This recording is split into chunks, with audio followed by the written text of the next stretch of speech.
Dementia Researcher with a blogger narrating. We often think about dementia as a slow burn, a disease that develops over decades rather than weeks. It's the gradual decline of a loved one from noticing the first symptoms to loss of another small piece of them every time you see them. Clinically, we track progress in months and years.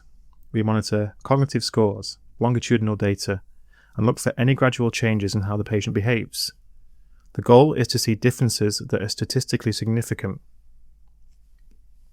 That's all very valid, but here's the issue. As someone who's watched multiple relatives suffer through dementia, there's one thing I know for sure. From a family perspective, dementia is not experienced as a trend on a graph. It unfolds in a series of key heartbreaking moments. They don't follow trend lines or timelines. I think this is one of the things that surprised me when I went through this process. Dementia teaches you that time does not always move forwards in one single direction. My grandfather was a good example of this. I'd see him fairly regularly, and it was impossible to predict how he would be each time I saw him. Sometimes we could have a full conversation. Other times he had no idea who I was. It leaves you existing in two versions of time at once. In one version, you're the grandson he watched grow up, go to university, get a PhD, start a life of his own. In another version, you're a total stranger, somebody he's never met. It's a really strange experience and one that you cannot describe, but if you have experienced it, you know. Time seems to behave totally differently when you're going through this. Take repetition, for example. You could ask me a simple question, and I would find us returning to it 5 minutes later, because that part of the conversation had been forgotten. For him, it was his first time asking it and hearing my reply. For me and everyone else in the room, it wasn't. Yet you have to try and answer it as if it's the first, so as not to distress them. It feels like time is folding back on itself. Immediately after that feeling of time folding over, it can switch to feeling stretched. Our conversations would slow right down while he tried to think, often looking visibly frustrated. He would pause and process what we were talking about, and fairly simple and routine conversations would take much longer than usual. Or it would feel like time collapsed fully, after a period of stability where he showed a much more gradual decline that I could predict and plan for.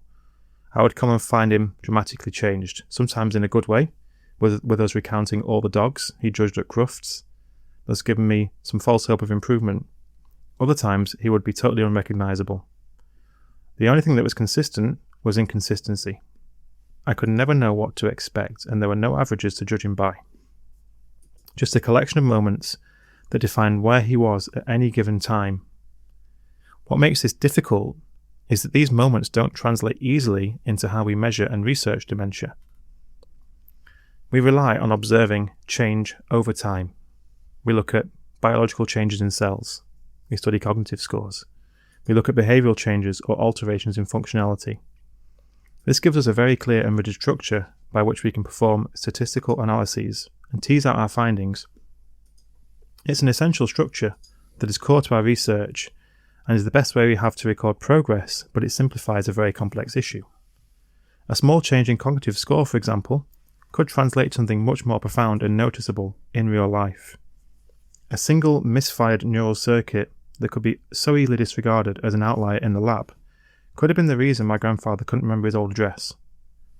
Equally, those moments of clarity in him, the moments that meant so much to us as a family, they aren't moments that can be easily captured in a data set. This raises an important question. When we look at potential new therapy, and we say things like, this can slow the progression of dementia, what are we actually saying? And what does it look like from a human perspective? Do we get more time with them? Can they remember who we are 75% of the time rather than 25%? Or does it simply mean that the graph looks better?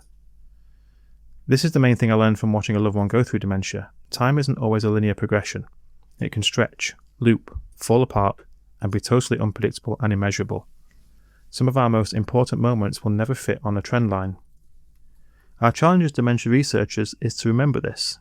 We cannot abandon the structured tools we rely on to do our work, but we need to remember that behind every data point there is an experience.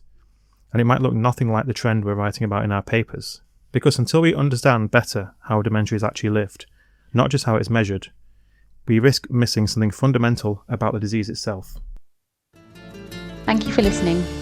Join the Dementia Research bloggers and share your own views.